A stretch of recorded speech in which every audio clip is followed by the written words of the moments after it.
Welcome, everyone. Thank you all for coming. I'd like to call to order this 08. Oh, I didn't want to jump in front of the camera. March 9th, 2026 meeting of Snohomish County Fire District 4 Board of Commissioners. Please stand with me and join me with the flag salute.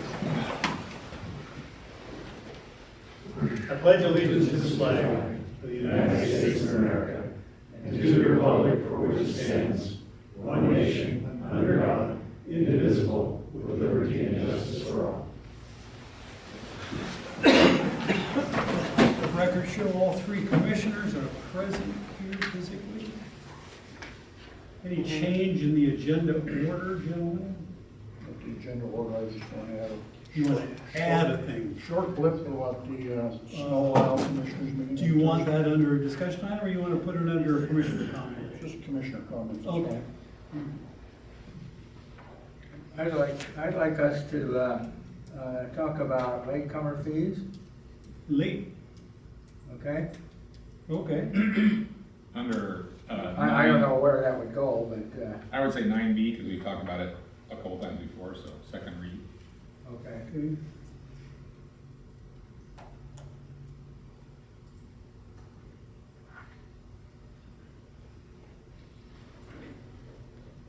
Anything else? Okay, moving on. We have two sets of minutes, one from the regular meeting on February 9th, one from the special meeting on February 23rd. Any corrections, additions, deletions, changes, modifications to those minutes? Either one. On the special meeting? Either one. Yeah, I don't know how clear it is, when it goes from page 1 to page 2 on the special meeting.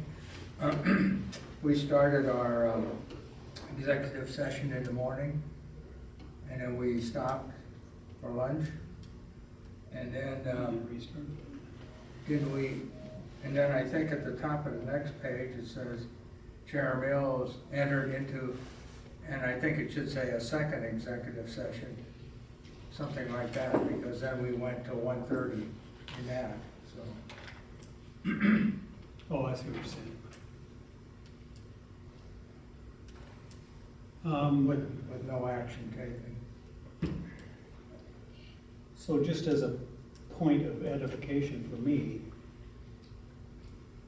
can we take a recess and then reconvene an executive session, or do you have to end it when you said you're gonna end it and start it over again? Yeah, so we ended when we said. Got it. Went to Okay. lunch, and then we restarted Okay, a new one, because you can't really understood. say that, so we just treated it like, even though it was the same one, we just treated it like it was a whole new one. Restart.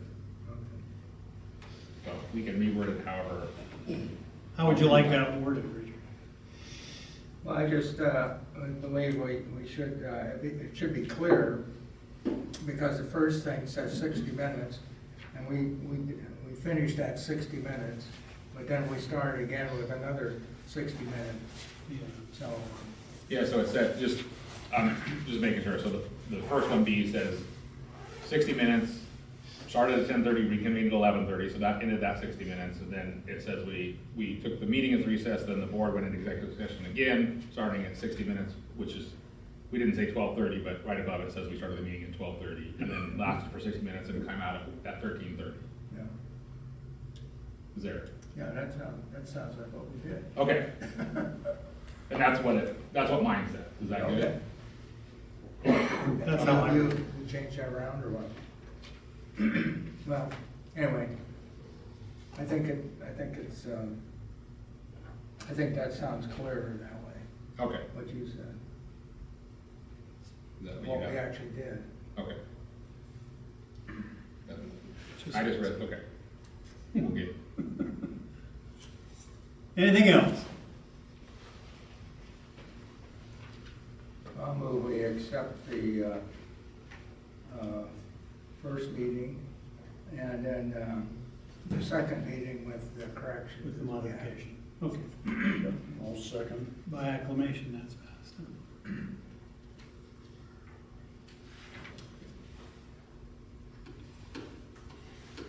We have an opportunity now to hear from members of the public. If there's anyone here that would like to speak to the board on any items that are not on the agenda, feel free to address us. We ask that you hold your comments to 3 minutes, if there is anyone who would like to speak. Seeing and hearing none, nothing online? All right, good.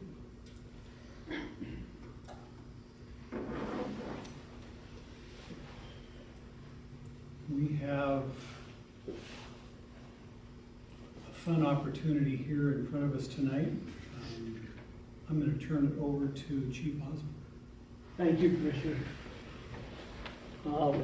It's my honor today to introduce two of gentlemen we know very well, Mr. Otis Wolf and Mr. Chris Cote from our local Veterans of Foreign Wars group, who have supported us over the years and supported our members. Tonight they're here to honor and award two of our members, one for a firefighter and one for EMS. Nice. So we have firefighter John Stewart. Hey, Brian. And we have firefighter paramedic Chelsea Deal that are to be honored today. One thing I want to say about Otis is, you might remember, his son Albert got his start right here in our Explorer post, and then as a volunteer firefighter, and is now a career firefighter. Face the camera. Oh, yeah, that'd be better. Over there, this way. And Chris Cote's son, United States Air Force, just earned his wings as a pilot within the last 2 weeks. Nice. Had his last flight today. All right, Veterans of Foreign Wars, the United States VFW Post 921 Certificate of Appreciation awarded to Jonathan Stewart, firefighter engineer, Snohomish County Fire District 4. Special recognition and the highest praise for alertness, personal courage, and ever-efficient guardianship of life and property. In witness whereof we have hereunto set our hands with the official seal of the Veterans of Foreign Wars of the United States on this 9th day of March, Chris Cote and Otis Wolf. Congratulations. Thank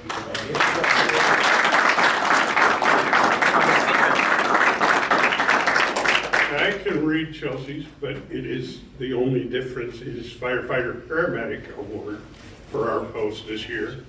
And you were both moved up the line to, I think, yeah, you were moved up the line, they were moved up the line to the state competition. We won't know for a few months. Wow, But, excellent. yeah. Congratulations.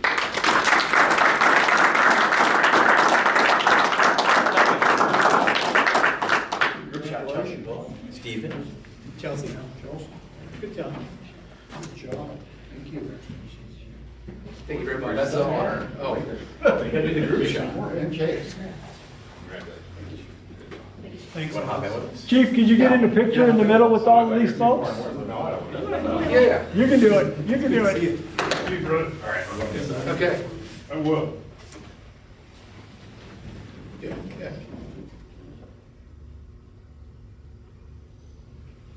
My official photo. Good job, Stephen. Ciao. Thank you. Thank you, Otis. Thank Thank you, Chris. Appreciate you. That's fine. Thank you. See you guys later.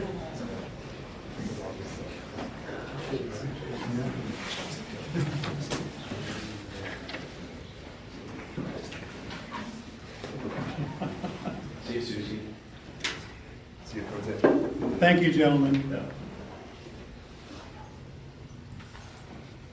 Congratulations, you two.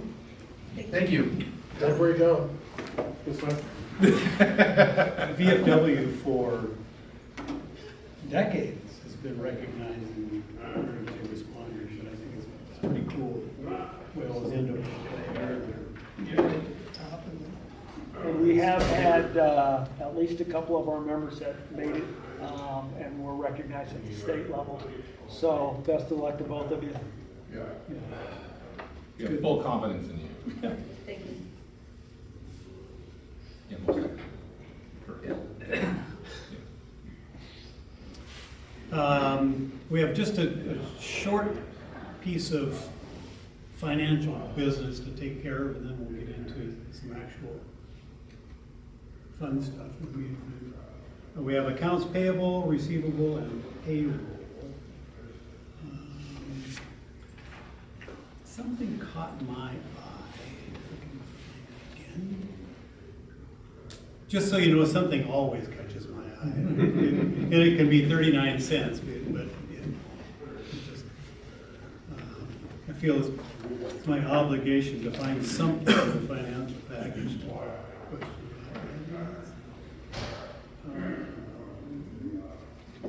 If it's on page 13, that's where I have a question. Oh, well, you go if you're ready. It looked to me there on, with 52, 76, did we pay that 3 times?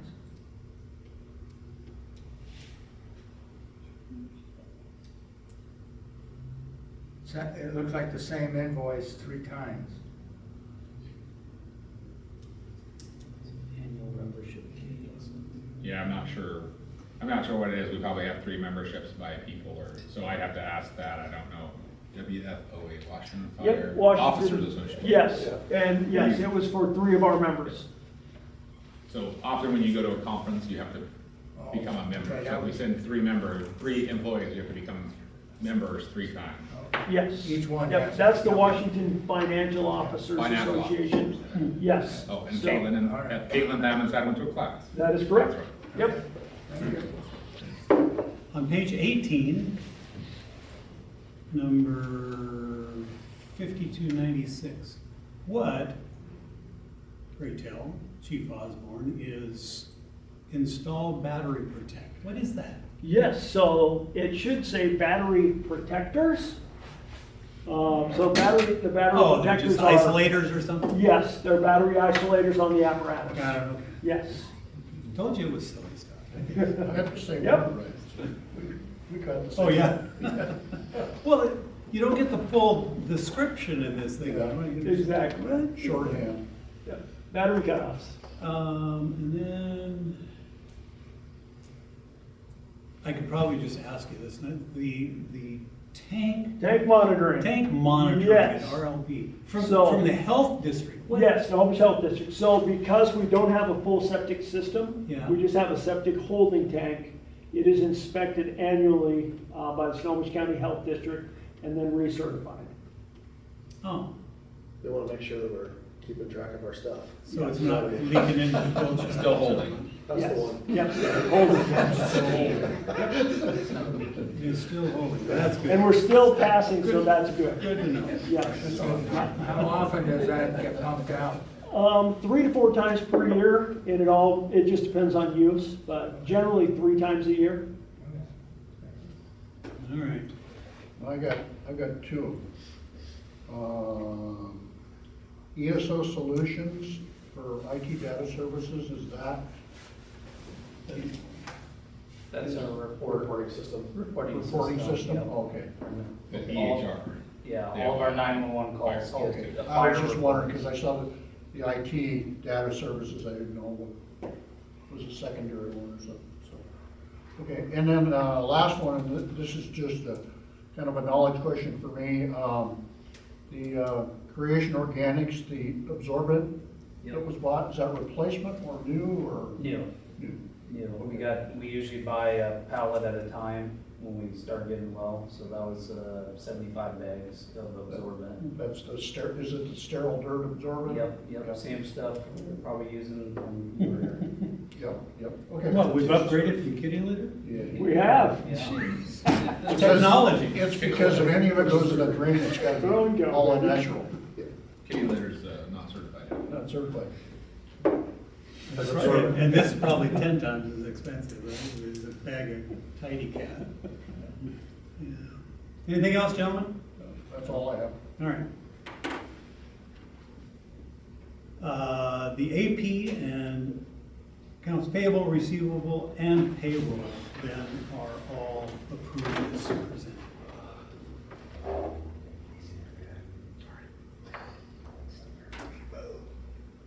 So we have the pleasure this evening of having several, like or members of our community advisory board here. Some of you may not have ever met them, so we will introduce them, and they are going to present us with an update and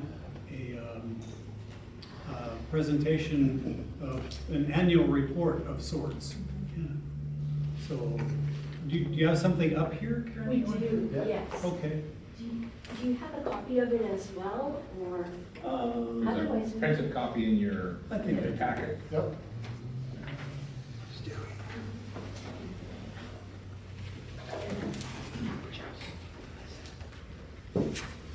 Well, good evening.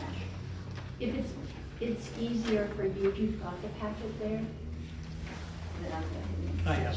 Okay, super. Well, thank you for the opportunity. I'm Karen Mans. I'm a member of the Community Advisory Board, which the Board of Commissioners created. And Russ Ernest is here tonight. He'll be co-presenting, and then a couple minutes from now, we'll have the other members introduce themselves as well. And really, Did you turn it on? we do have it on. Don't you love technology? I think I forgot a step. Okay. I made sure it was working, but I didn't make sure it was working. Should have started with Haley. Yeah. We got the dongle? Talk amongst yourselves. We'll do-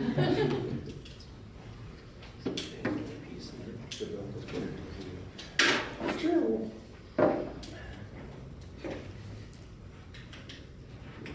That was my fault. Yep, one step. Great, thank you. Oh, you didn't have the. I didn't have the other half of the other half. Ah, Super, thank you.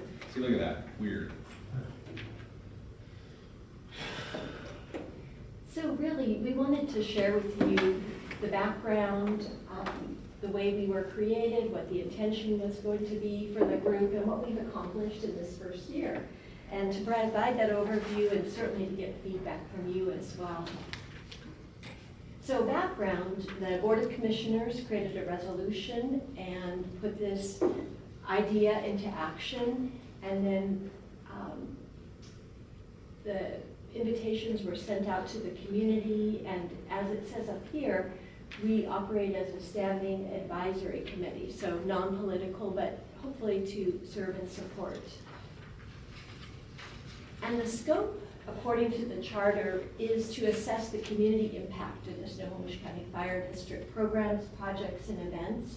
And we do attend selected community events, so we've been able to be in some of the parades, some of the booths. We have quarterly meetings, and we've actually added to that. We've had work sessions and additional meetings. And as I mentioned, non-political advocates and advisory only. So we don't represent in an official capacity, but we do hope that what we're gathering is a support.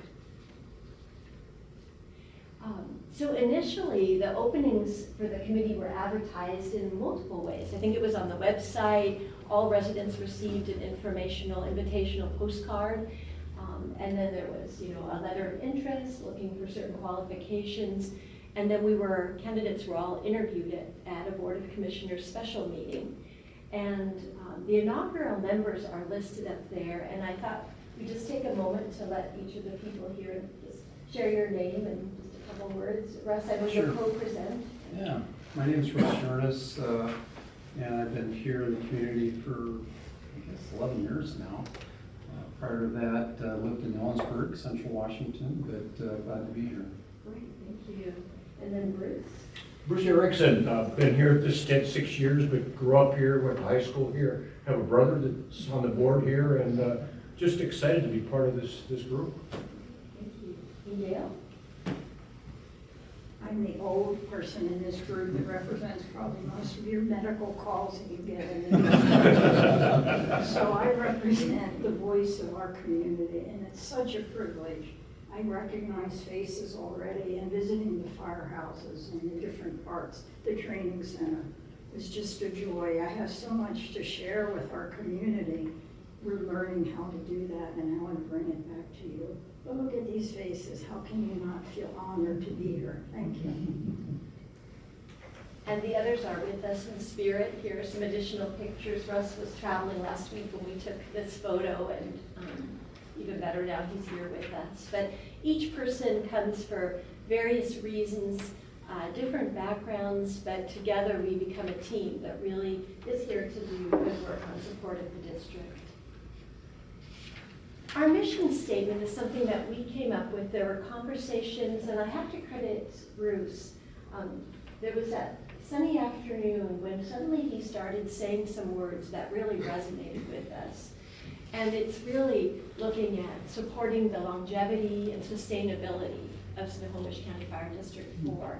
And through community engagement, we gather feedback from residents for continuous improvement. So really hoping to bring back the best and helpful information for that long-term sustainability.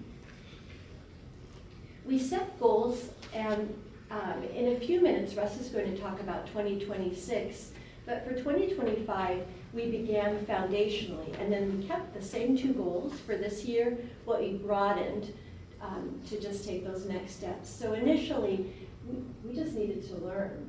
We knew we didn't even know what we don't know, and there was so much to learn, and so we've been really engaged in that. And then starting to also interact with the community on behalf of the Fire Service District.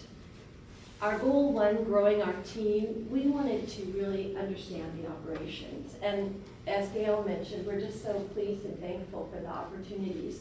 We toured stations 41, 42, 43, and the Ray Lee Brown training session. Actually, we were able to watch a training session in action. And each time we were met by leaders and firefighters, staff who just gave of their time, their expertise. They were patient with our questions as we were learning, and we left just really grounded in that way. And then we have participated in community events. So we've been at Farmers Market, Lahia Days, the North Lake Annexation, barbecue, and National Night Out, and some other events as well.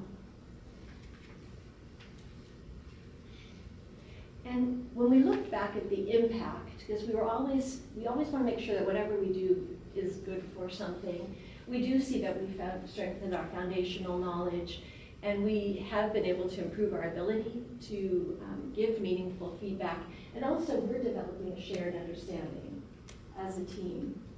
And then the second goal was to engage with the community, doing some outreach to the public in terms of the factual materials that were provided, participating in local community events, and then supporting resources. We're looking at working with the realtors and have had some initial meetings. So anyone who comes to the community, another selling point for being here in Snohomish is the excellent Fire Service District. And then planning ahead for a FEMA-inspired event and some steps along that way. Russ will speak to that in a few minutes. And then exploring adoption opportunities for fire stations.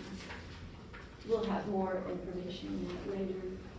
And again, the impact, increased visibility, strengthening the communications, and some additional avenues for interaction. And then when we looked back on our first year, we do see a strong foundation that will serve us well. We deepened our understanding and created momentum for that long-term collaboration. Okay. So the next slide is just kind of a look ahead in terms of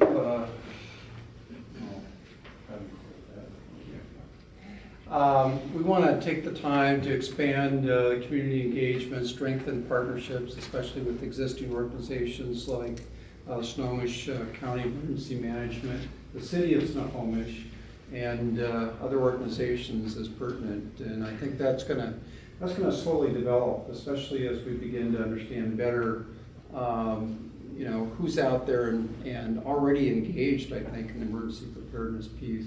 And then continue to provide some meaningful feedback to the fire district leadership as well as others that might be involved.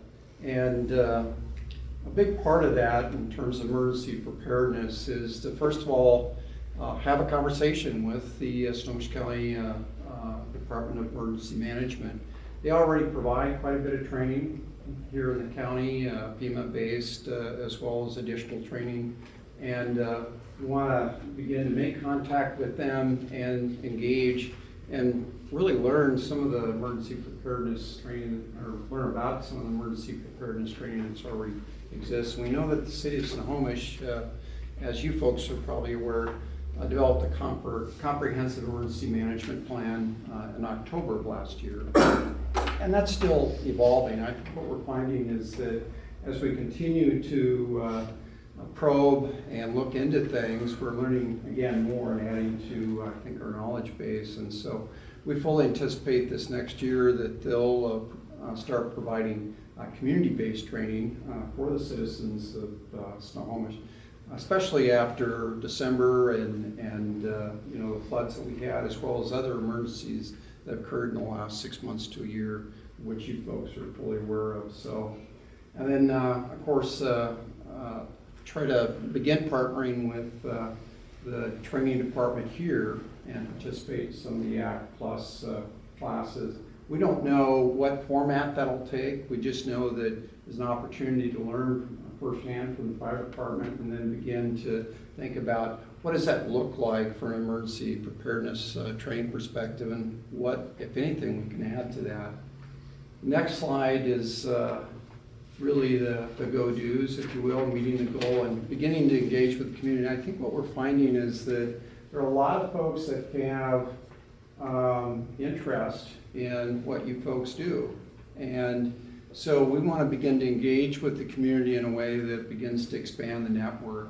And that's one of the things that I think has come up probably in every conversation that we've had, because we realize that while we're the Citizen Advisory Board, what we're finding is that there are a lot of folks very much interested in the success of this fire department.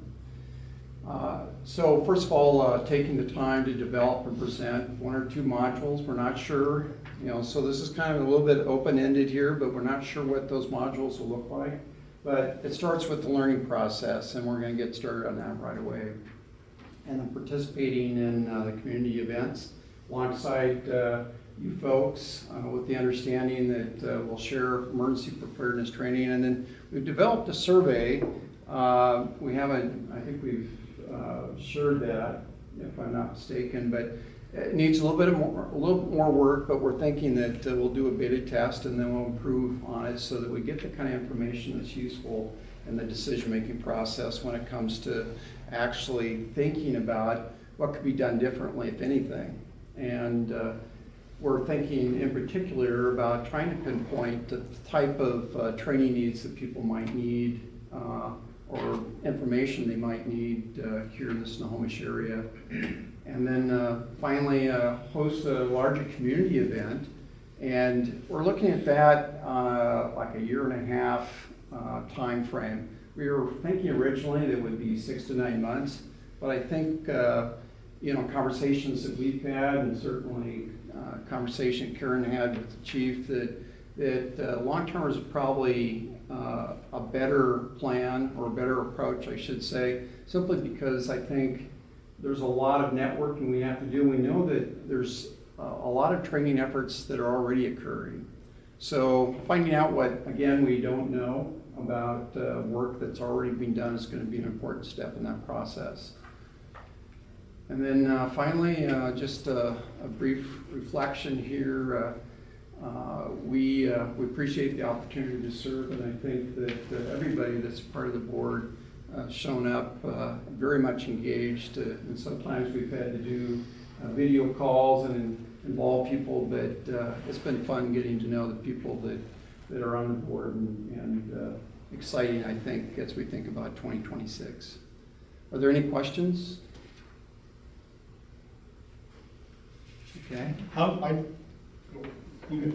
thought maybe I stunned you into silence. First question, any surprises that Well, that's a you've great run across question. that you didn't think about, or things that popped up and you Who said, wants to go "Oh." first?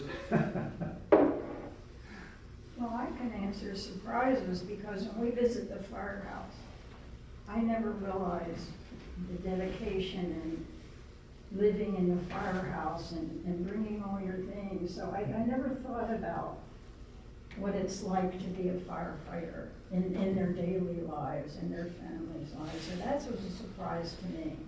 And I think the community needs to know that in some way. I think we can get that message out. But that really, it still resonates with me when I visit and I see how they have to bring all their things each time they're on shift and set up their room. I never thought about that. So that's not a technical big thing, but it meant a lot to me, and I think it will mean a lot to the community to know that.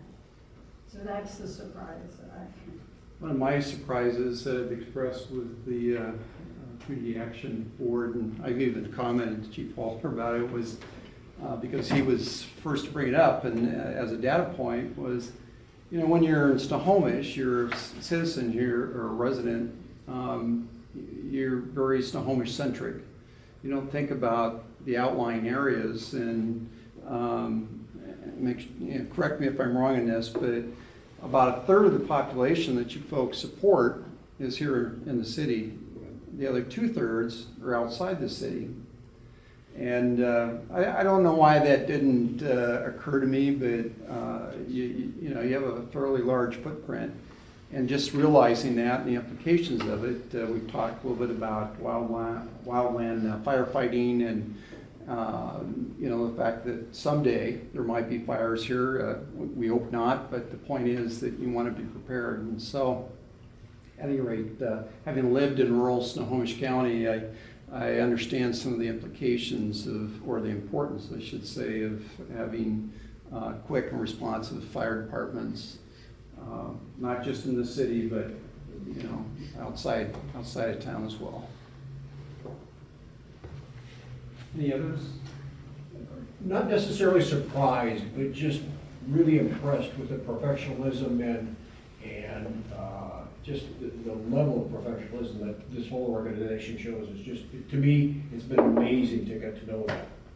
Yeah, and mine was along, it doesn't quite fit into the surprise, but the systems are working so well, and the structure that you have in place, and the forethought, the leadership, the training, the budgeting, I just hadn't stopped to think about it, and I'm just really impressed. So truly it's a pleasure to serve and help communicate that to others.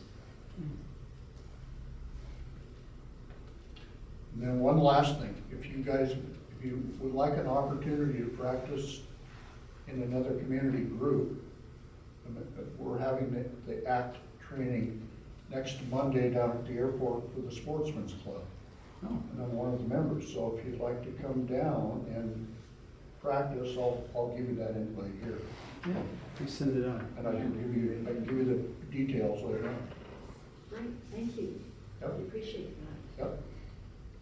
Brian? I don't have a question, just a comment. I am so thrilled that this is working as well as it is. One of the issues that was dear to me when I first ran for commissioner is to figure out a way to get information from the fire department to the community, and then figure out how to way to get information back to the fire. I mean, we're a group of 60 or 70 people, and yeah, we all have friends, but there are a lot of folks that live here that we know have opinions about what we do and how we do it. And it's so important for us to be able to capture that so that we make sure that we're providing the levels of service that they want. Karen, you said something about there, or maybe it was you, Russ, that said you've discovered there's a lot of people out there that have a vested interest in what we do. Well, we kind of intuitively know that, but to have you say it means a lot. Yeah. Yeah. Well, and we, as we talked about, you know, different approaches, and it was one of the suggestions you folks made about doing a survey, but not just a yes or no or binary type survey, but something that really gathers data that would be meaningful to you folks in terms of operational direction and strategy and so forth. And so That's going to be one of the key things that we work on, especially as we have opportunity to hand out information, whether it's at the Thursday night farmers market or, other venues, let's say. And hopefully we gather the kind of information that we can actually use. I mean, it'll be, I know I'm repeating myself here a little bit, but it will be an evolving thing, and with the idea that we want to get to a place where we have information we can make decisions on. Well, and we discovered too, through the process, that people are obviously in so many different places. There are some that have had direct contact. You've saved a family member's life. You've been out for their structure. And others whose lives are so busy, they haven't even really had a chance to wrap their head around what is EMS. And so we've talked some about that. This service here is vitally important to every single citizen, every single individual in our community. And so how we connect with them will look differently depending on where they are in life, what their needs are, what they know. But the critical part of that is to ensure that we're hearing and that we're able to engage with them. Again, going back to that sustainability and long-term vision for the fire district. You were mentioning about making contact with organizations. So is that like the VFW and those folks who are here tonight? That would be one organization, or like the Lions, or those kind of groups like that too. That maybe all the people aren't necessarily from right in our district that are here. That's a great question, and we'd appreciate support with that. Chief Waller has helped us already by identifying some people at the county and city that we can begin with, just as we're learning. And if you had access to others that would be of support of that, or that we could connect with, that would be tremendously helpful.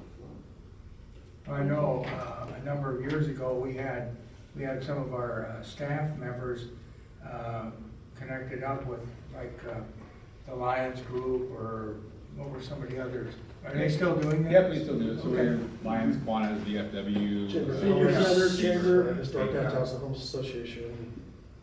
Yeah, I thought that was always a good deal, that they'd actually see a firefighter there, and could talk with that individual or whoever that was, so that's good. You have a hat or anything like that you wear? No, we have badges. We have badges, except I didn't bring mine. So. Chief Hill, you had something? No, I just wanted to say, it says fire marshal up here too, but I'm actually in charge of prevention and community risk reduction as well. I'm super excited that we have you and Chief Bill's vision to bring y'all on board to assist with delivering our message. We talk a lot about in the fire service about situational awareness, right? And what situational awareness is, right? We also talk about perception, and really your perception, when I say everybody's perception is your reality. And I think from my standpoint, I think every one of us up here has had over 30 years of experience in the fire service. And we're always looking at the fire service through that lens, from the operational side of things. And I think bringing the Citizens Advisory Board on as ambassadors and as a conduit for information flow both ways is going to be extremely helpful for us to, maybe what we're teaching isn't exactly what people want, or maybe we can tweak things or whatever. And the value in that, I think, is going to be immense because your perception and your reality may be just a little bit different than ours, and that's kind of what makes the system work, is having multiple points of view. So as we move forward with ACT Plus and y'all being a part of that, I look forward to that. Have you met Chelsea? We have, yes. Okay, awesome. So she's kind of the tip of the spear with as far as ACT goes, and she's doing amazing things. So along with a lot of other folks here too. So thank you, and look forward to talking with you more. Thank you all for coming. Yeah. I'm really looking forward to seeing what happens next. Yeah.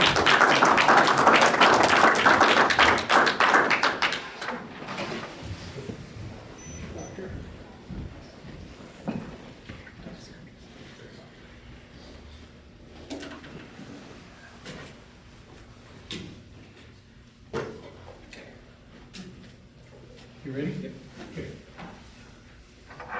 So one of our roles as commissioners is to take a look at policy as they come along. We have a new one that will be coming into effect at the completion of the first new station, right? Correct. Yeah. Has to do with personal lockers and accessibility and all of that. Either of you gentlemen have any questions or comments? No? I do. I noticed in here it said we should go back to policy 100 to find out who all the personnel who it affects. And when you go back to policy 100, the only people that aren't that aren't considered part of that are the commissioners. And Well, that's so- good, because I don't want anybody in my locker. No, we don't get a locker. Oh, See, that's all right. But it seemed to me like as I was reading through here, it just kind of zeroes in on our firefighters, EMTs and stuff like that. But we have other people who are, the office staff and so forth like that. And do they get lockers too? I didn't think they did, but I don't know if that needs to be clearer in the policy.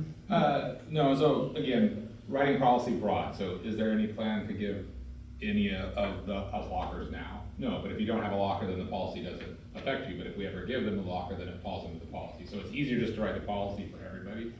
And then the policy only affects you if you get assigned a locker. So if at some future date we decide to assign Sean a locker for some reason, then she would automatically fall into the policy because you're assigned a locker. That's why it says all Summer County Fire District 4 personnel.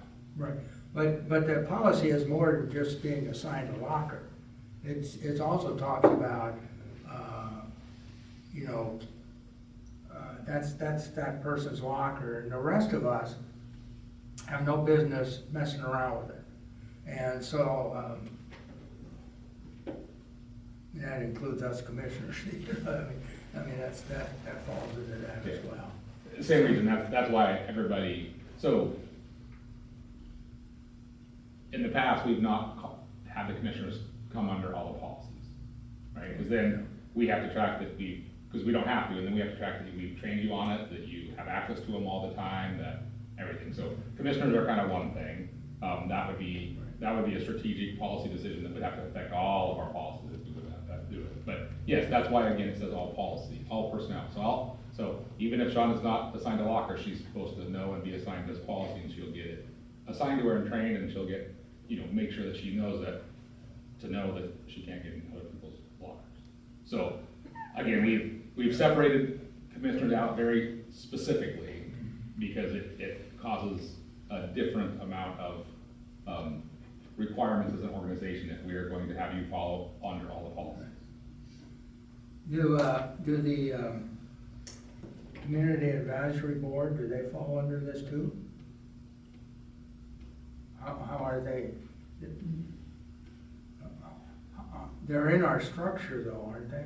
No, they're an independent. So again, we look at this as employees, our employees. You are not our employees, you're not an official, they're not our employees, they're an advisory board. Just like any other public that comes in, we don't make our vendors know our policies. They could get in somebody's locker. We don't make the general public that can come in. We don't make the people that we give tours know our policies. So there's a lot of people in our facilities that we don't make know our policies. And so again, just historically, we have only considered employee when we say all personnel. If you notice, like the commissioners one, we specifically say commissioners when it affects you. So again, if it says all, it's talking about part-time employees, the chaplains, the admin staff, the executive staff, the operations staff.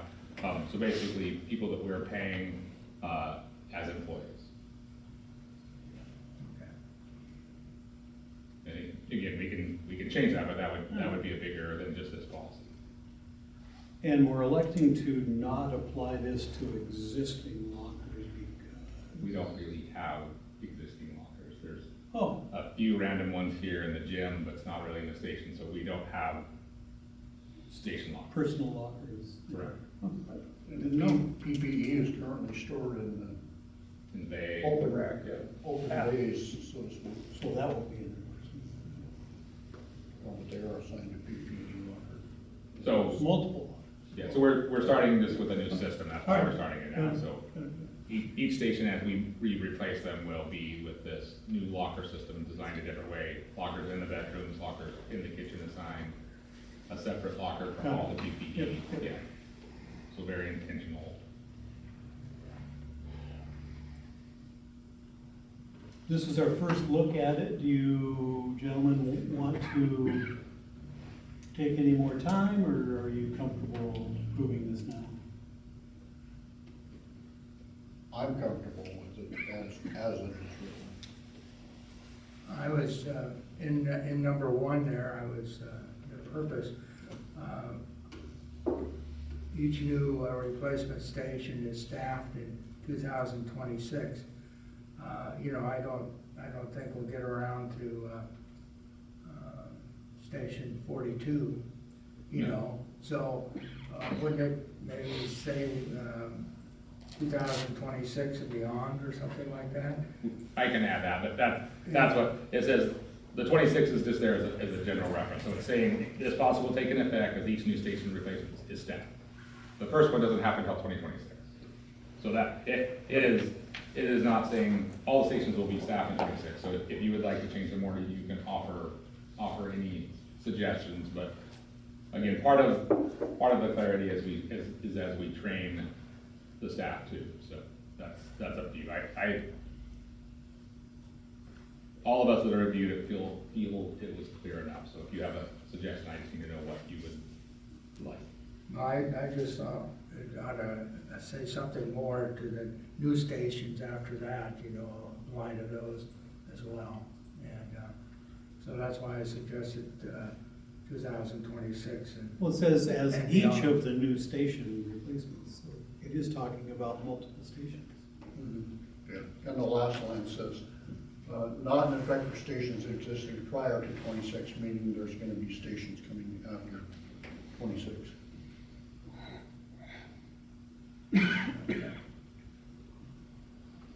That's fine. Okay. I mean, I'm just sharing some of the things Oh, that, okay. when I read through it. I'll move Make sure. we accept the policy as written A second? Been moved and seconded to approve policy 701. Any further discussion? All in favor? in. Aye.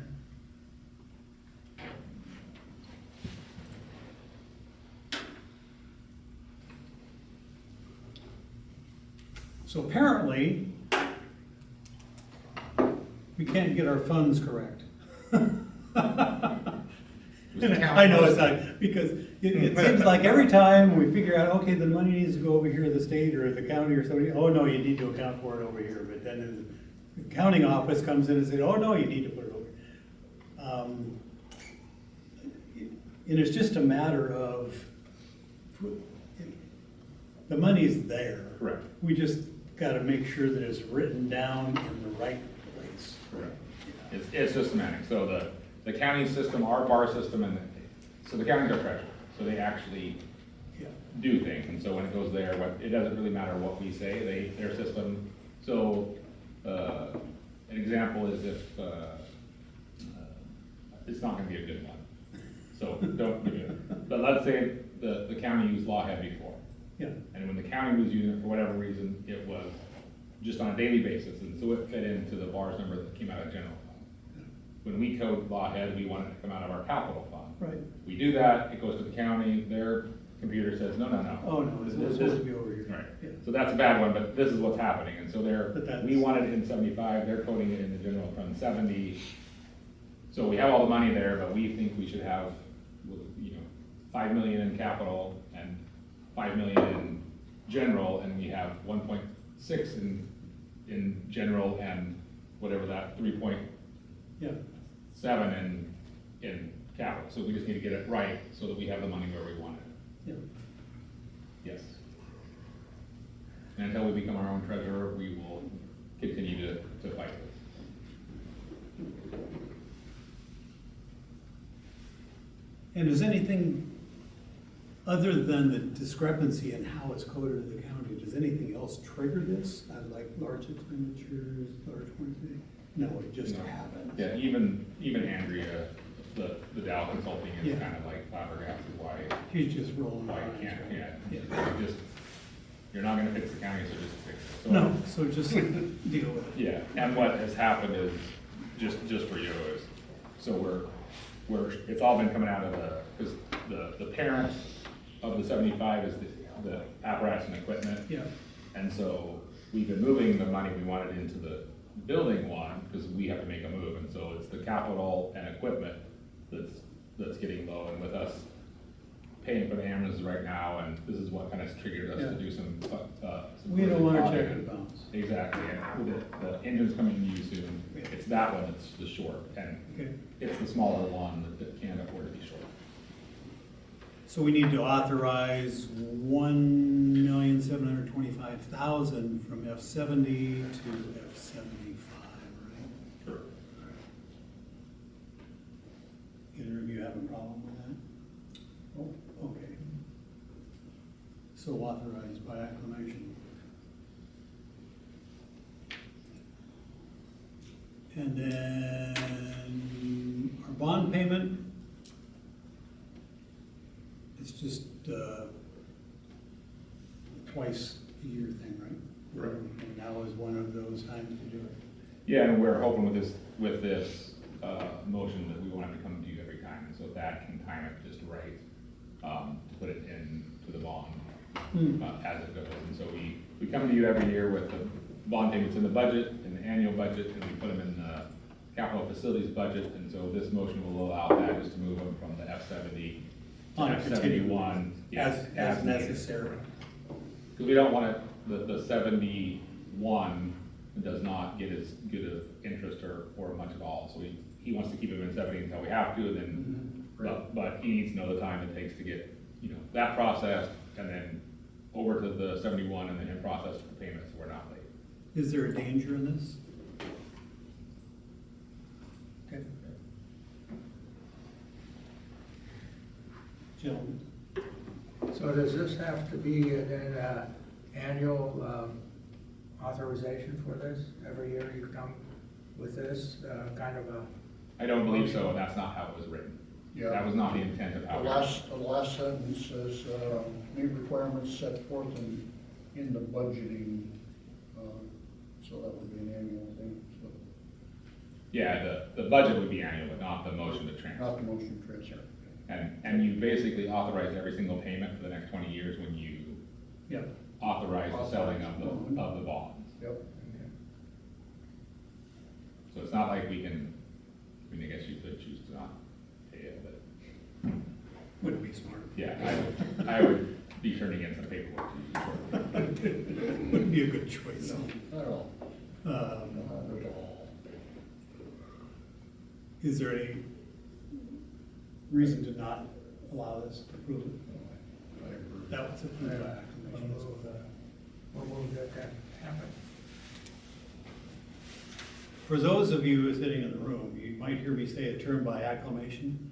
Because we run on Robert's Rules of Orders, but there is a subsection of Robert's Rules of Orders for small boards. For a small board. So we can avoid the whole having to make a motion and a second and a vote on every single thing we do, because it becomes laborious.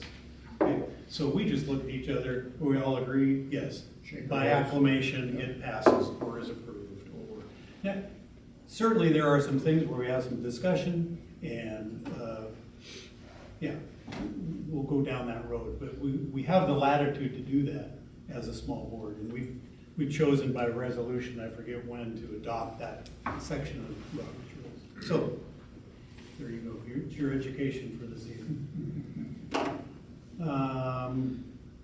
We have some wetlands in and around Fire Station 42. And we have to make sure that those wetlands are not gonna create problems for us, and that the county's gonna be happy with it. And so now we have a consultant that needs to come and put their boots on and wander through the skunk cabbage, I guess, I don't know. And it's addendum, so we have the main one. They did the main one already. Right. Yes. And we have to, the county forces us to improve the road on 3 lanes. But that's through the wetlands. And so we have to mitigate the requirement to improve the road. And then the buffer is 140, the wetlands thought it was 110. The study did, so we have to modify that, which encroaches in where we want to put a footprint, but we can mitigate that the same way we're mitigating the. By telling them we'll plant cattails. Yeah, I'm not sure. So this study is to get a mitigation plan approved. Yeah. Questions? All right. That's a $15,000 additional. Wait, is there a PA? Yes. Yeah. PA 2026.18.6205 for 15,000. Approved.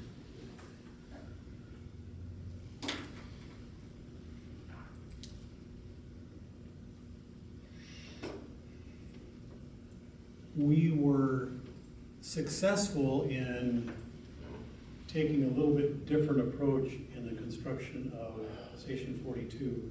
Some of you who are contracting business probably know this, but there's something called the GCCM, where you actually, rather than design your building and go out to bid and then hire a contractor to build it, the contractor comes in almost day one and helps the architect and the customer understand all of the impacts of what goes into, well, yeah, if you want to put that wall there, you can, but that means you're not going to be able to do this, and it's going to go that, and it'll fall over. So they have that level of understanding of what goes on in the construction process, and can a lot of times save you money because they've been there, they've done it before, and know, oh yeah, well, it's going to be way better if we do it this way than that way. So we were fortunate enough to be approved through, you have to get an approval out of Olympia to be able to do that, because we are a public municipality. Not everybody can do it. And so we were approved for that, and in the last several weeks we've had applications and interviews, and we were fortunate enough to be able to award this job to the contractor who is presently building Station 41, which I'm thrilled about, because I think they're doing an absolutely bang-up job. And I'm excited to work with Mads now. He'll probably need a locker. Somewhere in the building, because he's going to be living here for the next 2.5 years. So we have that, and what is before us tonight, gentlemen, is the initial cost estimate of up to $2.25 million to get that project. Well, it's already off the ground because we've got a lot of architectural and engineering works going. But this would cover GenCap's initial involvement in all that process moving forward. And there will be more payments down the road, as we come there. This should be all for GenCap, but then the project, they will, for us, go out to bid for all the subs, which we'll set the GMP, and then they'll go out to bid with the subs, and if it's not close, we can reevaluate. But the cost of the building will be when they go out and get bid from all of the subs. So their cost is built in this, then we'll get all of the trades to make that cost up, and all the supplies and materials and all that. Questions, sirs? No, it's not very straightforward. Okay. And I just want to I just want to point out that, again, we saved quite a bit of money on the first two projects with the bid coming in, which obviously was Jim Cap, but you can see here, they were 500,000 under the next closest and 700,000 on number 3. Yeah. And so, still, that's significant savings that we're seeing on every time we get a bid. So we're getting good quality, we're saving time, we're under budget, but we're also even initially coming in under expectation. Right, also ahead of schedule too, which is a big impact on the bidding. So it is a PA 2026, 12.6201, up to $2.25 million. And that is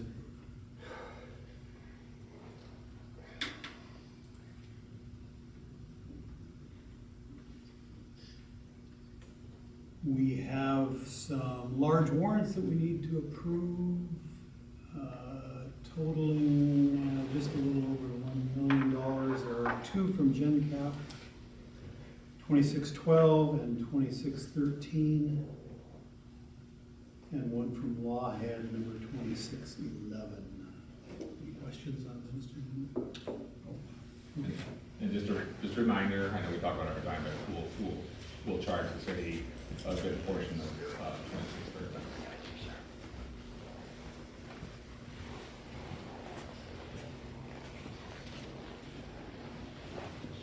Thought you could sneak out.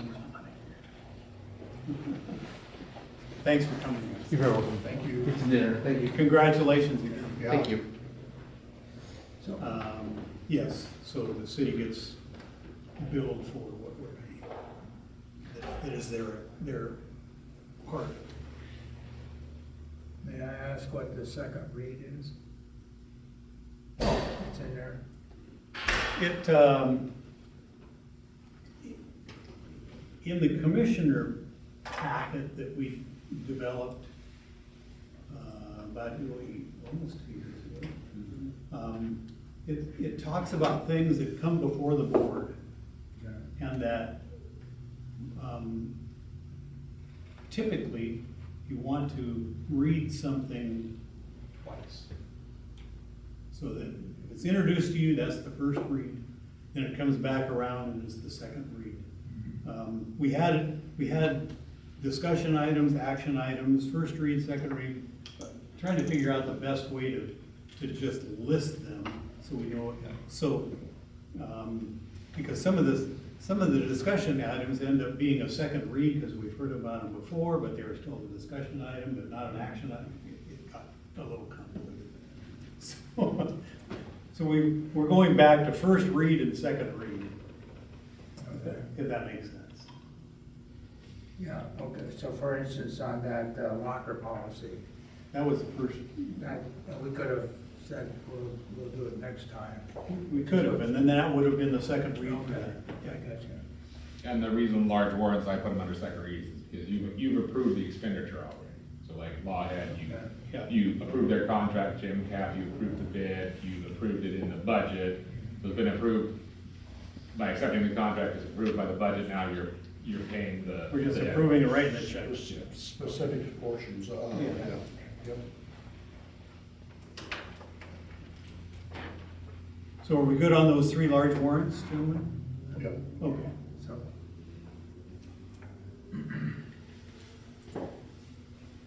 And Richard, you wanted to talk about latecomer fees.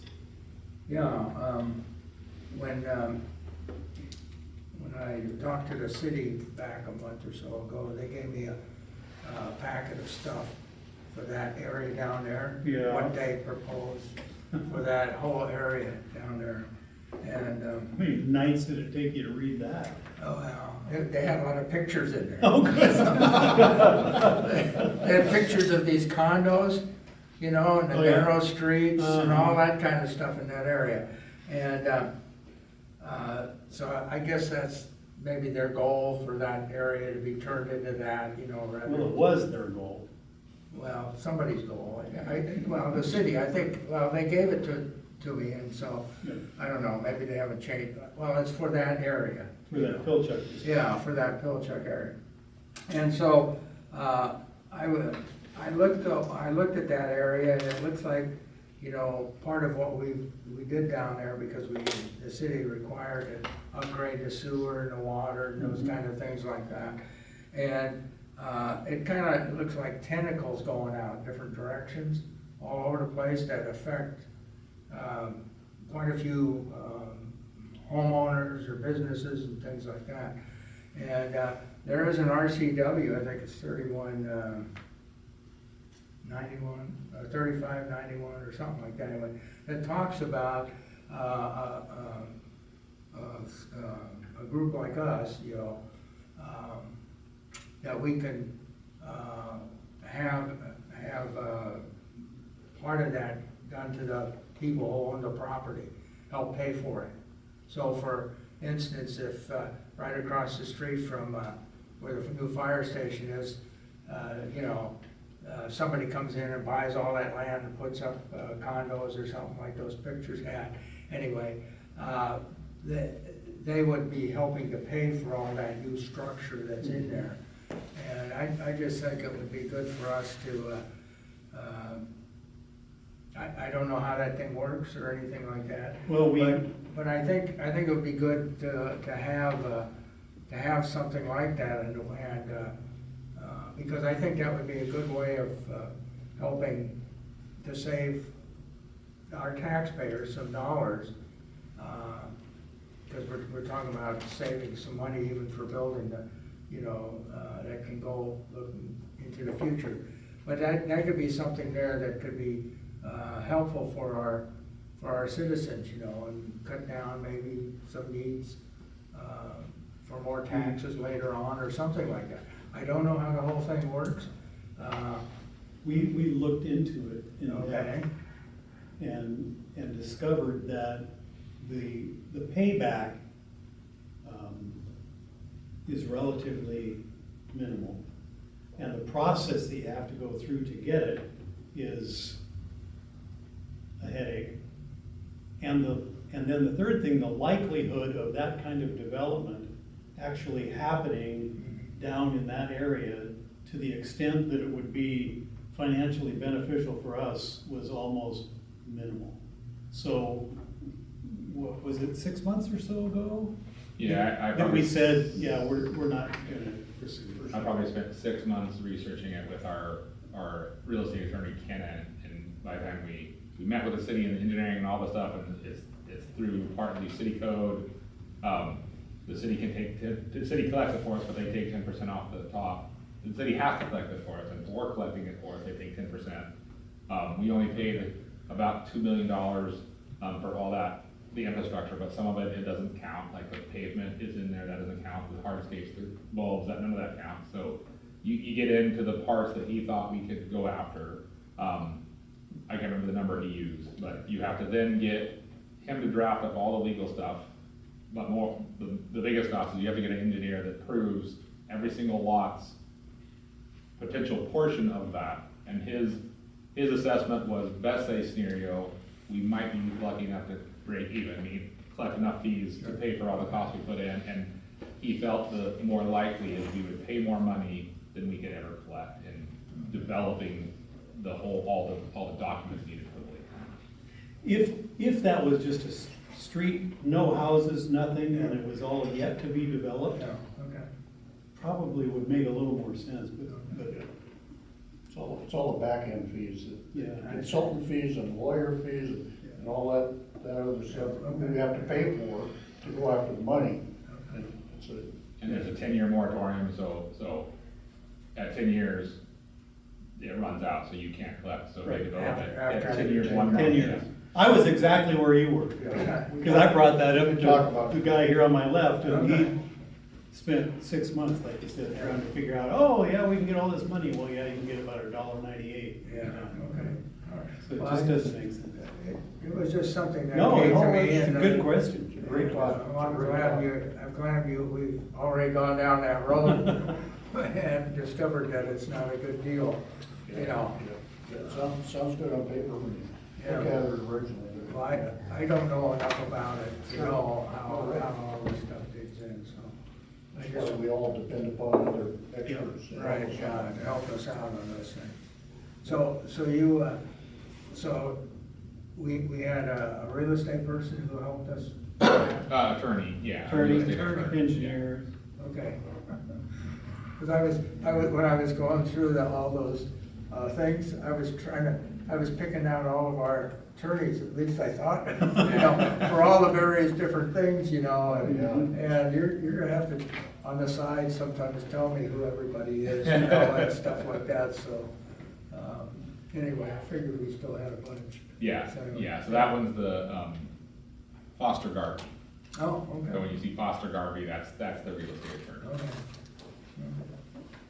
Well, thank you for, taking a little side trip there for a while. Memory lane, huh?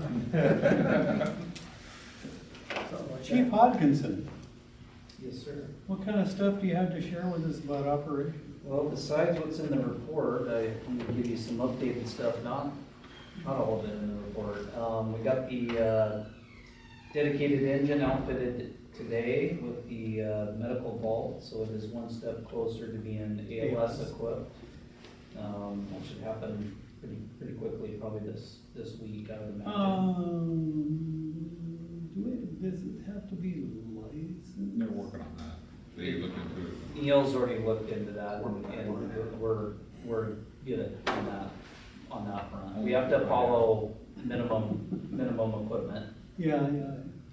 which would be. I have an intimate relationship with a group that is kind of looking at that kind of thing right now. Oh, another group in the county? We don't transport, so it's not in that. Yeah, okay. Yeah. We got, E.C. Witherow, who just, I think he had to leave. Gary Jessup and Lieutenant Lacy are heading down Wednesday for final inspection on the 3 medic units. Yeah. If all goes well, they should be on site back here by Friday afternoon. And we'll start the process the following week of figuring out, getting them into service. What was it what mysterious part were they missing? It was a running board light. Emergency So- light. So they said we could take delivery of them, but then we were gonna have to drive them back down to Braun Northwest, but Oh. we can't put them in service and then drive, so we just said keep them for 3 more weeks. And of course, if we just got the bulb and nap it, put it on there, void the warranty on the whole thing. probably. Yeah, Most right. likely. It's not, Yeah. it's not engineered and designed. So, Okay. seeing if all goes well and it passes the inspection, so they go down Wednesday, they'll inspect all day Thursday. Anything that they find, the shop will attempt to fix Thursday and Friday in preparation for us to bring them up. So it could be anywhere from all 3 of the units show up on Friday If to none of them, none of them. then they'll be They down there found- for another month while they find another light bulb somewhere. Potentially, that is a potential. I'm sorry, cynical is my name. This wasn't a report, but the training division, we hosted, Fire District 4 hosted a building construction class, I think it was 2 weeks ago now. outside. It's a 5-day class that all the officers went to the lecture on day 1, and then we had members attend Tuesday through Friday. Captain Hammer over there said it should have been titled Building Construction / Truck Size Up class, because it was very truck centric, so we got the opportunity to drive our training TDA around, spot on buildings. The instructor would make the guys go around the block 5 times if they didn't get it right. And so we got a lot of benefit just of driving the training TDA in addition to the class itself. So now you know what you've created. We've This created them. tension between the truck driver and the engine driver and who can get to the scene first to get position, right? Yours got the most horsepower. Yeah. Or the biggest bumper, huh? You can take up 5 lanes. For sure competition. John Stewart, who also left, got a neat opportunity to, as part of the county team, to go to a Silver Tips game, and they do it once a year, and they invite different technicians from different organizations. So Stewie represented District 4, and they lowered somebody out of the rafters to drop the first puck, so Oh, wow. Stewie got to go participate in that. He was a little disappointed he wasn't the one that got lowered, he had to lower somebody else. I guess he lost the rock, paper, scissors and didn't get to drop the puck, but But he could have dropped the puck.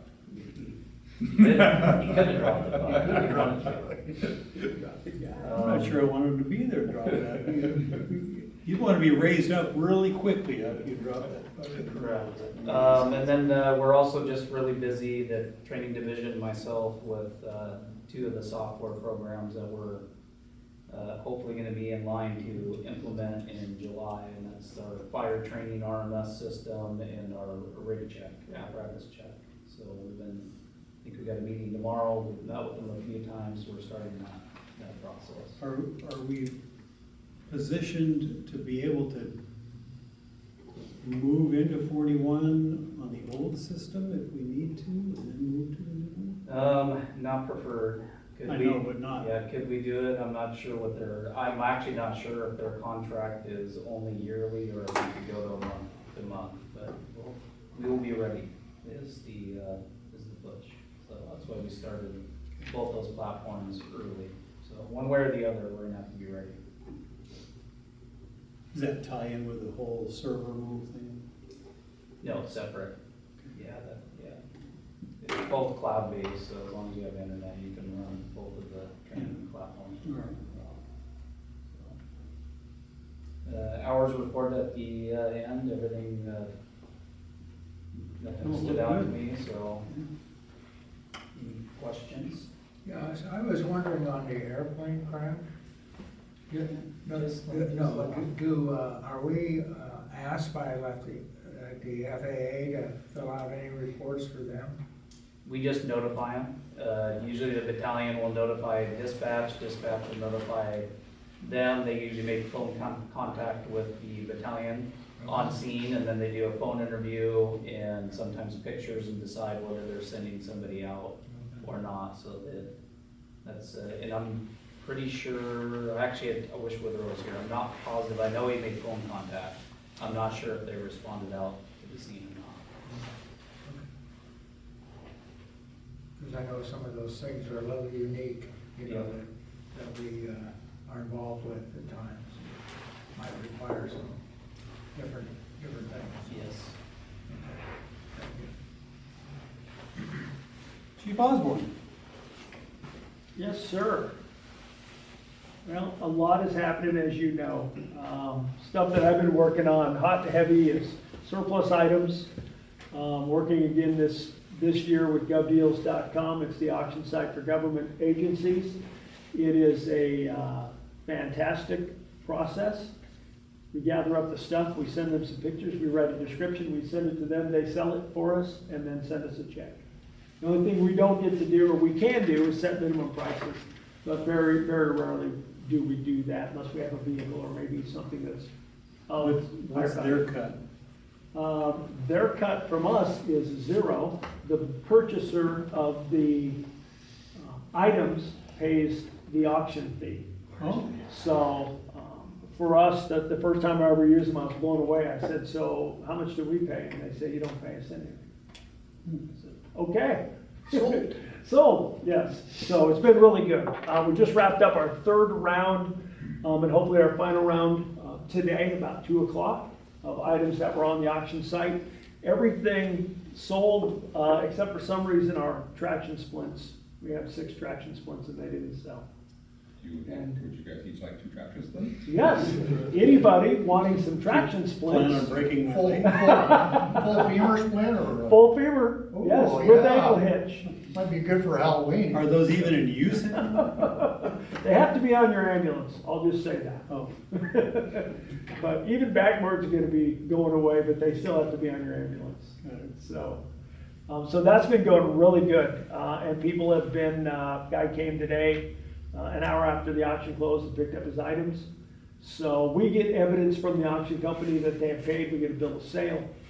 People come pick up the item, I have them sign the paper, and I just click there, item is picked up. Then we're done, and it's pretty flawless, it's been great to work with. So Gary and I and others have been working on that. We still have a list of some stuff that we're gonna go through with the big move and demolition and all of that, so we'll see where we end up there. Our wildland team has been meeting, the committee has been meeting. Chief Frater, Chief Waller, and I got to meet with DNR a couple weeks ago, just to make sure that we're in line doing the things that we need to do, so our rigs can get dispatched appropriately and when they need to get dispatched. As I want to get the rigs out. We've got a great team.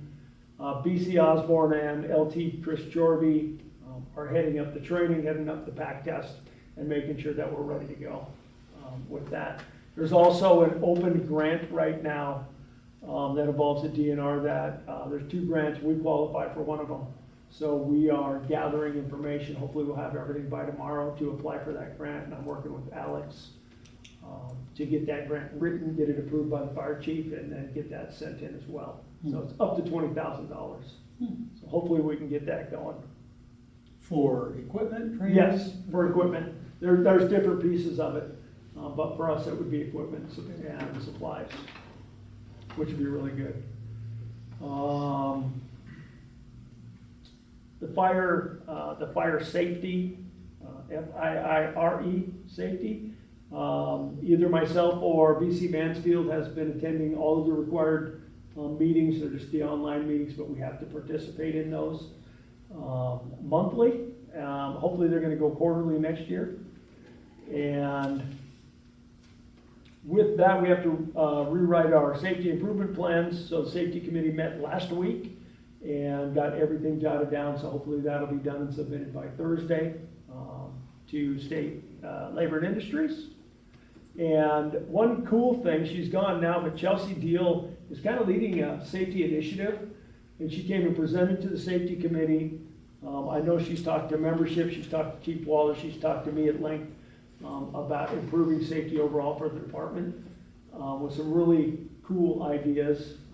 Some maybe long-term, but some short-term that we can start implementing that are either no cost or very, very little cost to the district. She's been a pleasure to work with, and we're proceeding along with that stuff. She has some future goals that we'll come to you with later, maybe in a year or two, and go from there. On the public outreach side, Clahaia Days is coming along. I, along with Alex, participate in their committee meetings, and with that, Snohomish Community Food Bank does a couple events. They've already reached out and said, hey, will you participate in our events again this year? And I always say yes, so the answer is yes, along with members of the district and the Fire Explorers, so we like to help them out. We like to beat Snohomish Police Department in Battle of the Badges food drives, so we will continue to do that and remain undefeated. And 3 parades coming up, so we've already got the first parade, April 4th, is the annual Easter parade that's now put on by the Clahaia Days Committee. So we'll be participating in that. We'll be reaching out to you as well as our CAB membership for seats on apparatus if they want to participate. And the Explorers will be working with Snohomish Police Department and the Sheriff's Department on manning the barricades or staffing the barricades again.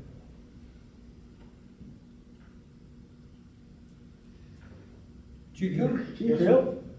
Yeah, can I ask you Oh, a question? yes.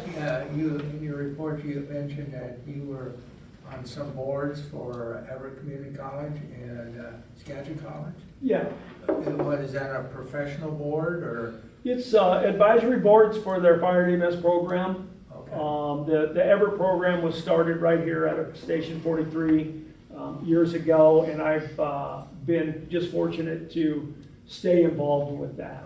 So we meet a few times a year and just talk to the people that run the program. You know, what are your needs? How's the program going? Enrollment numbers, those kinds of things for both the fire program itself. Yeah, they have an academy, a fire degree program, and then EMT program 3 times a year as well through the college. And then the same thing I got suckered in with the Skagit College, but those meetings are generally off time, and they have a online mechanism for those meetings. So I get to sit just generally for an hour with the other folks, but they're the Skagit program, both the high school and the college program, generally are lacking people from the fire service that want to come in and support the program that happens to be in their county. So sometimes they reach out. Sure, okay, okay, that's good. Chief Hill. So, as you guys can see, there's a lot of stuff going on in Snohomish development-wise. You had a question about Kusler's or? Well, I was just curious, So they're building a brand new pharmacy on the car lot, basically directly across the street from 43, where the used car lot is. oh, where Yakima Food Stand used to be? Yes. So, that is going to be, quite a bit different over there. It's gonna kind of head down the hill a little bit, so off of Avenue D, and there'll be an entrance off of 15th, and then an entrance further down that way, I guess. And it'll be quite an elevation change there. So I've been going through the plan review process with them. Something that's not on here is Evergreen has purchased the old Bartels drugs by Safeway, and that's going to be an urgent care, kind of a larger urgent care facility going in there. That just came across the last week or two. But it's been good. I feel like we're getting some good representation. The thing that I'm really actually enjoying about this is things like FDC's hydrants, their placement, they're forever. And I think all of us up here have experienced bad placement or, you know, and sometimes you just can't do anything about it, but it's allowing us to have a say in how that goes. And I've asked several of the battalion chiefs to weigh in on some of that stuff for operational reasons. We've got off Upper Terrace, we've got a development up there that's been going for 5 years. It was, gosh, I'm spacing the name of the developer right now, but well, one thing that didn't happen during plan review was fire lane signage and no parking signs and all that stuff. It never happened initially.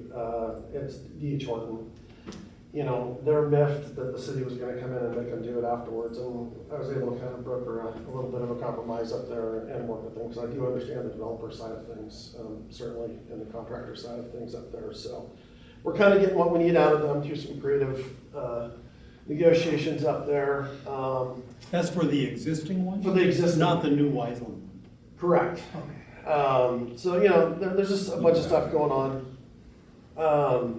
Knox box wise, Dave Lacey was on light duty for a couple of weeks, and he knocked out changing out 44 of our legacy Knox boxes over our new E-Core. We've been putting aside, I think it was $8,200 this year to go and actively recore those to the E-Core. And why that's important, especially, is Surfer, obviously an automatic aid department. They're all E-Core. And what we don't want is them coming booting indoors, because we don't have cross-populating Knox box stuff. So we've, through operations, have highlighted the businesses and buildings that are most important, but we're not quite a third of the way through, but we're making good progress on that. So that's exciting. Community risk reduction and ACT. The reason ACT exists is you know, we've talked about ACT a bunch, but it's kind of an offshoot of changing how we're developing our curriculum and stuff. But we're something that's not on here is last week we got an agreement with the school district, and we're going to start introducing ACT into the school district, which was the original kind of intent of. And what grade? Both junior high and high school. Junior high being new. So again, the WSRB, you know, kind of their list of asks and wants from us is to broaden that range with ACT, and that's given us a good opportunity to reach a much wider segment of our population, from geriatric all the way down to the very, very young. One thing I'm super excited about, we've had 3 of our members, including Captain Hammer, just completed their Inspector 1 training. It was a week long. It was difficult. So Lieutenant Lee and again John Stewart are the three, Captain Hammer and Lieutenant Levy already passed their ICC, their International Codes Council, and our Inspector 1. So we're gonna start building the existing inspection building program with them. There's lots of legwork to get to that point. So we now have Four. inspector certified, which is not to throw them under the bus, but a reason why we did this, 4 more than the city has. So, We got software yep, that's gonna tie all this into pre-fire. you've already approved it. Oh, yeah, we brought First that. due. Yep. First, And it's not just that, first due also for going back to Acton and capturing that data set, that's being implemented or being used right now. Hmm. Alex is really, done a great job with that as far as that goes. Yeah, we're in the middle, like Greg was alluding to, with the parades and stuff, we're in our emergency management, planning season for parades and all the various events that we do throughout the summer. So it's not getting less busy, I can tell you that. So yeah, any specific questions for anything prevention related? I'd like to just add on to, and when DJ was under the knife getting his shoulder fixed, that ECZA, who's pretty familiar with the first due as far as the pre-fire program, he's kind of taken the lead with the company officers going down doing pre-fires, and he's monitoring that. We met with the city last week and talked about fire hydrants and inspecting and getting that, capturing that data, which will also help us for WSRB. So that's tied into all this with the Knox box, the ICC certifications, first due. So we're making some, I think, very positive headway Absolutely. towards a future re-rating by the Washington State. So. Yeah. And we talk about WSRB a lot, but none of this is driven by WSRB. It's stuff that we are gonna do or should be doing for operationally, and then we try to squeeze out all the points we can. sure. So we have just, obviously we have a broader goal, but the number of points, WSRB points that we need can be accomplished just within the prevention division to get us to move from a 4 to a 3. So hopefully we're gonna get as much as we can. Part of the reason why I'm really very excited for our new inspectors is to gain full credit for inspections, you have to have a seasoned veteran 5-year inspector to get that full credit. So that's why we're really front end loading a lot of this stuff and getting the software, all that stuff. That's why it's kind of been a big emphasis right now, so we can just, start marking time with them. So pretty excited. It was a rough week for him, I know, for sure. Eric can vouch. It was intense. For the folks in the cab, you've probably heard this, that WSRB is the Washington Survey and Rating Bureau. They grade your fire department to establish what insurance rates are going to be in your area. So the lower your rating, the cheaper the fire insurance gets. So that's why it's important for us to see if we can't get those, and there's a lot of discussion on exactly how many dollars that means, and I don't know that we will ever know, but it matters, So the fire district used to be a 7, Yeah, something like that, yeah. and the city was a 5, and we're down now to a 4 in the city and a 6, 4 in the district. Oh, because of the whole tender, So we're 4 and 40. So one other thing, as far as WSRB and wildland, they've actually just developed a new classification for houses in rural, speaking to tenders and water delivery and service delivery out there. And I want to say it's a W rating. And do you know what I'm talking about? Are you aware?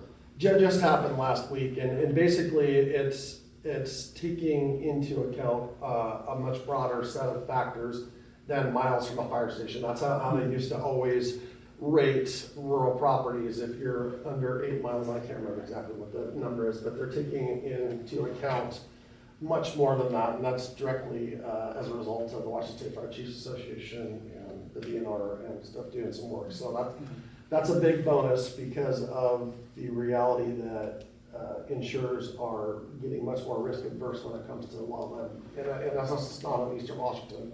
The peninsula is being affected drastically by it. Chief Waller, his insurance company elected not to renew him because he was in a, interface, so I mean, it is affecting our population here too, so that's good news, so I'll shut up now. Chief? Well, I think the biggest thing is as of about an hour ago, I now have 3 capital projects on my plate. So that's taking up probably the biggest chunk of time.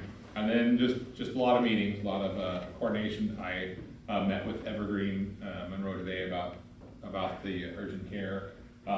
Pitched them the idea to try to look at making it qualified as an alternative destination. If they decide to do that, then we'll work on the county level. Were they receptive? Oh yeah, absolutely. They had never heard of it, so they were Googling it right in there, found the RCWs, found the applications, and so they'll look into that, and they were really excited if if they can do that, and then we would have to then petition the county, and some of us have a vote inroads. So that we would set up the ability in the county, but that would be a way that our crews could take some patients there instead of the ER, which one would help our transport time, obviously, but also the wait time, correct. And so I'm excited for them to be looking at that. That would be that would maybe take something that would seem not so great for us to have in urgent care because it does drive some volume up that would turn it into a huge potential benefit if we could take some patients there to offload out of the system. Other than that, any questions of what I've in my report? How long, you send somebody to the academy and they end up deciding to go work somewhere else. How long do we give them to pay that back? Year. A year? Yeah, we usually amortize it over a year. All right, I was just curious. But I think up until just the last month, they'd always paid in a lump sum. This will be the first ones that did any payments. Is that correct? Yeah, previous people that were employed before their 1 year of payback to the district were so close to the end, they elected just to pay a lump sum. So we just happened to hit 2 that were closer to the beginning, so their academy is amortized over 12 months.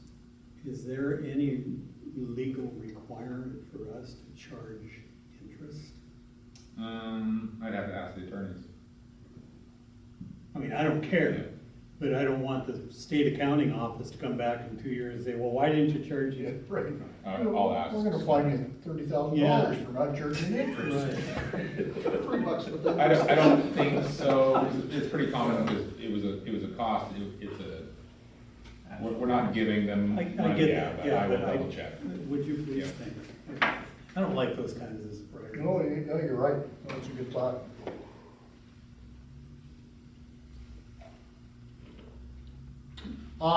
So every month, the Snow Isle Commissioners meet as a group to discuss what's going on throughout the whole county and individual departments.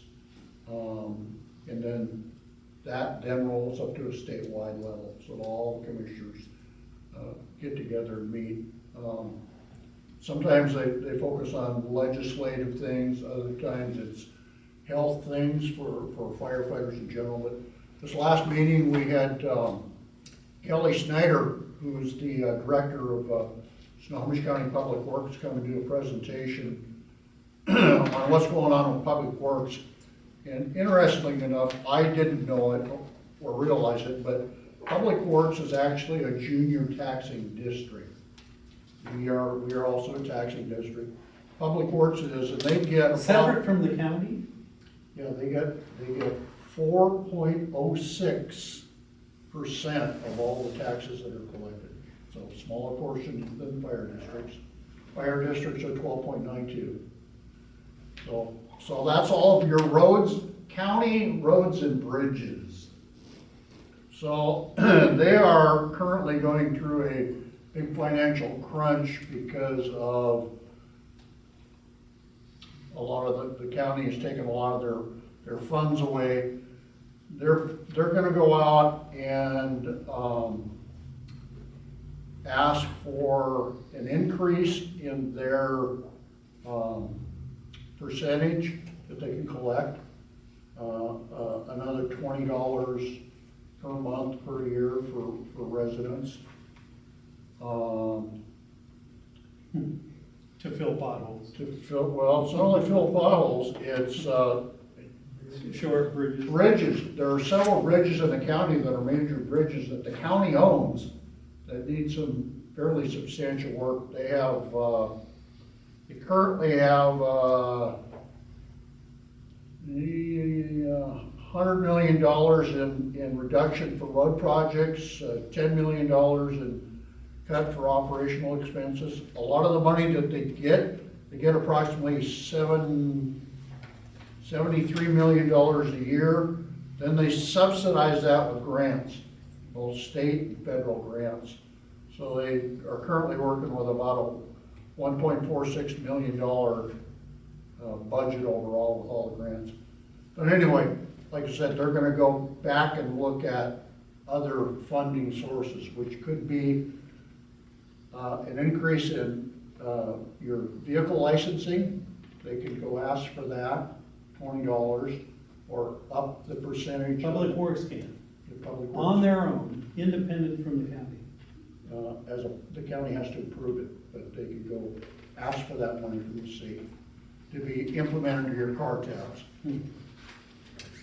They're just looking at all of their vehicles right now to approve their funding. So, I have that presentation. If anybody wants a copy of it, I can send you that presentation.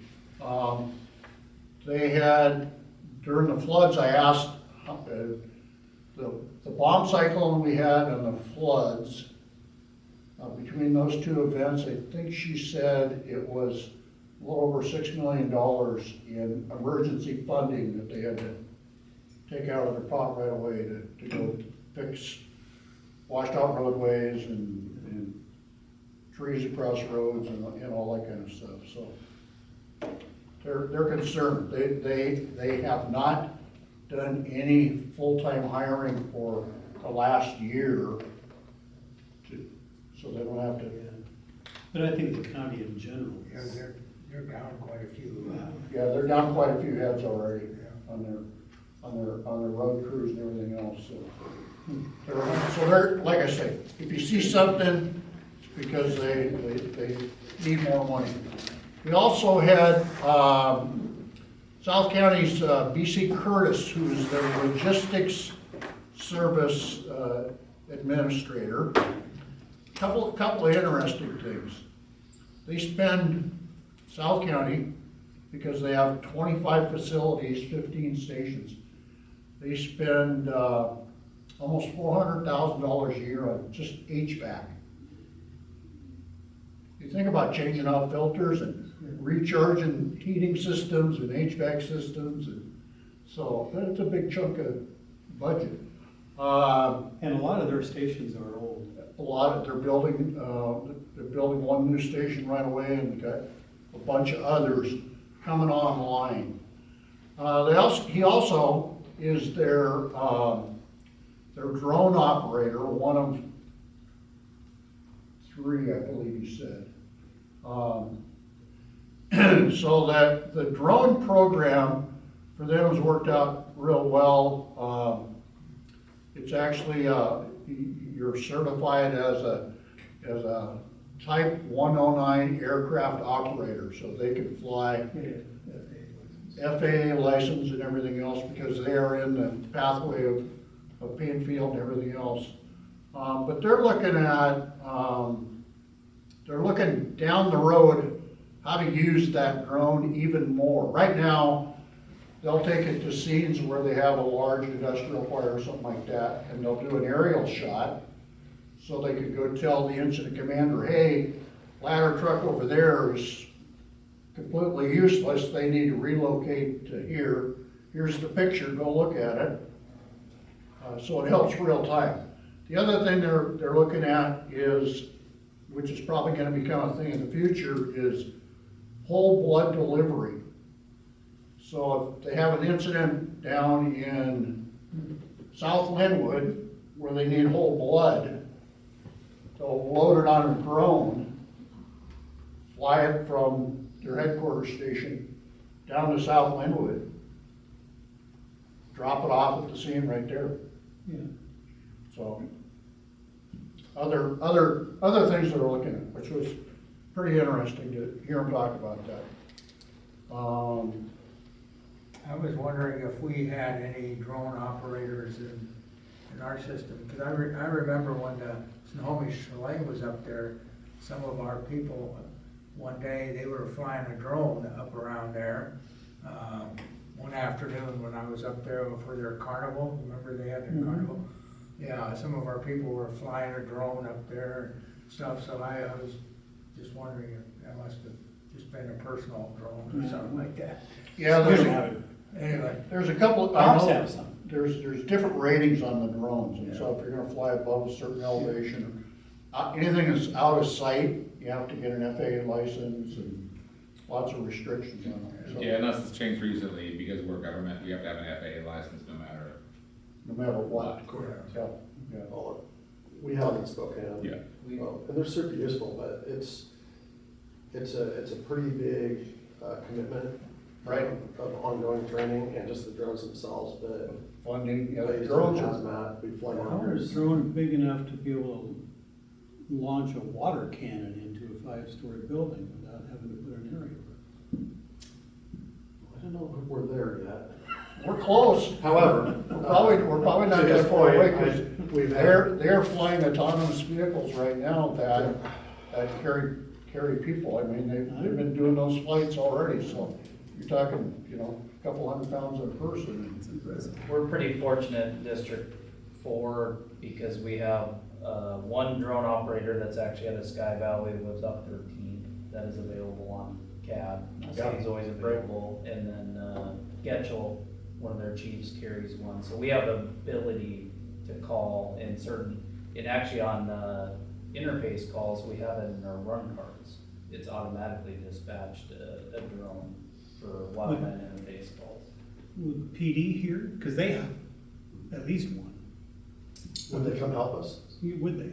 I would think if we asked them, they probably would. If they have them. Yeah, we usually call the 2 fire ones because it's just easier and smoother. Sure. They've never not been available, so I'm sure the police would come, we just never needed. Interesting story he told, talking about PD. Everett PD had a call, and their drones were out of service for whatever reason, and so one of the PD officers knew him, called him up and said, hey, can we borrow your drone? He said, yep, okay, I'll bring it up to you. Brought it up to him, and the PD operator was not fully experienced in drone operation. Ended up clipping a branch or a wire. Drone went down, they found the drone, PD officer threw it in the back of her car, met with her sergeant a few minutes later. The sergeant wanted to take a look at it. She popped the trunk up. Smoking? The ion lithium battery was now smoking. He grabbed it. In the trunk of her car? Yeah, he grabbed it, threw it in the middle of the road. Every PD responded and basically put a swimming pool out and put it in the middle of the swimming pool. The only thing that survived off that drone was the ID from South County Fire. And they had that picture in some kind of a drone magazine, something or another, and they were having a conference in Texas with all these PD guys and FBI guys, and he said he got like 5 phone calls talking about, what'd you guys do to that drone? The drone company actually replaced the drone free gratis, because it was supposed to have some kind of non-fault on that circuit that the battery couldn't go into self-destruction, so. But, like I say, it's another group where we, you know, try to interact with all of our other fire departments in the area, Snow Island. Get a lot of good information out of there, so. Yeah, one of the things brought to my mind, I noticed every once in a while when I look at that site that talks about our dispatches that go out, every once in a while it says ghost. What does that mean? That has to do with if it's been through the nurse navigator. So if a 911 dispatcher doesn't feel it's a high acuity call, they will put it over to the nurse navigator. Okay. And if that call comes back where the nurse navigation says, no, 911 needs to go, then we'll see that ghost designator, meaning that the nurse navigation line has. All right. Yeah, it's a But I know I placeholder. saw that like twice in one day, and I was thinking, well, do we have I a don't know, how did you see it? on the site? It's a ghost. How did you? It says ghost.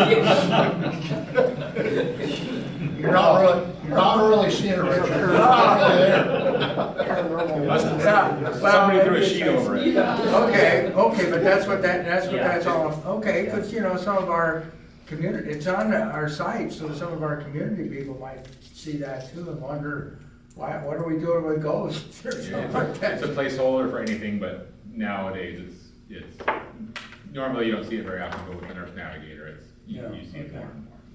Yeah, but like I said, I saw that twice in, like one day, and I was just kind of baffled if it was something, anyway. And,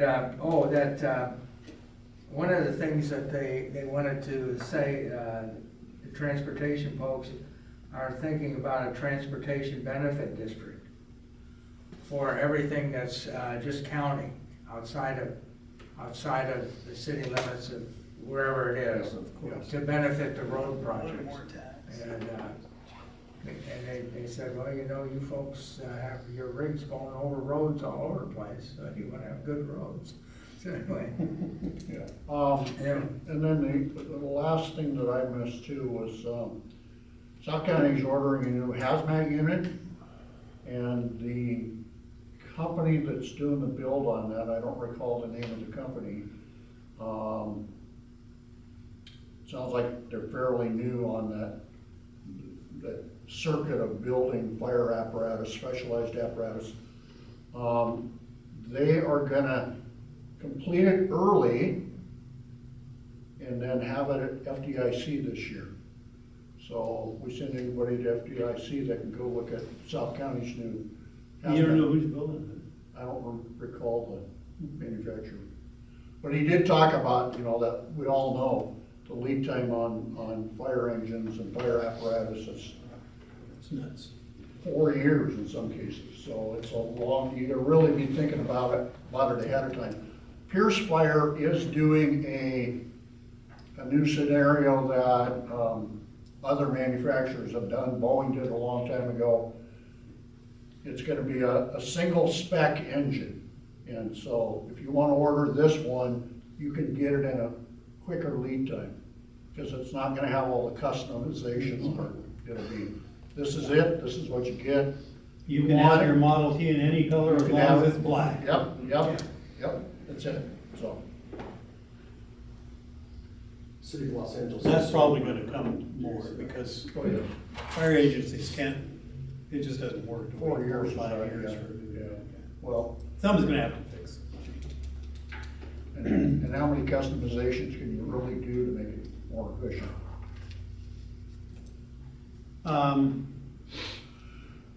I'd like to ask the chief something. We seem to be living in a season where we've got a whole lot of young folks in our fire department, a whole lot of young folks, and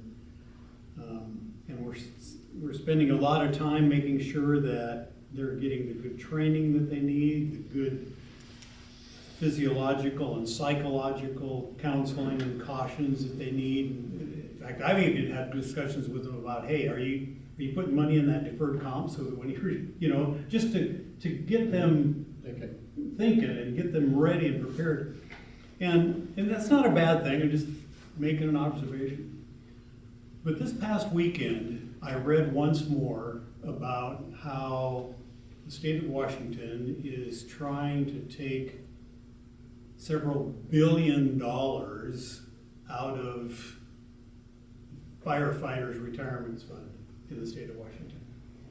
And it got me thinking about, are we, as a department, spending an appropriate amount of time? We're spending a lot of time on our young folks. Are we spending an appropriate amount of time on our veteran, our senior firefighters, to make sure that they have or are given good opportunities to make good choices now that they're nearing the ends of their careers? We push them to try to do all this stuff at the beginning so that you're ready. Well, now that we have a few that are nearing the end, are we trying to find some sort of a way, provide an initiative of some kind, so they're not lacking in that area? And I don't know what that looks like, but I think it's important for us to make sure that they're a very valuable resource for us. And whether they're here for their first year or for their 30th year, they're still a great, valuable resource. So I would like, Chief, if you wouldn't mind, if you come up with some sort of a thing, and I don't even know what I'm asking about, to make sure that we're supporting our veteran firefighters, so that when they decide, I'm leaving next year, that it's not, oh man, am I really ready? Do I have the resources that I need to do that? And I don't know about left 2. Left 1 is there, but left 2 is still, could be the state comes after left 2 next, if left 2 has money in their coffers too. So I don't know how to direct you specifically, but if there's just something that we can look at and maybe bring back something for us to kick around. So like,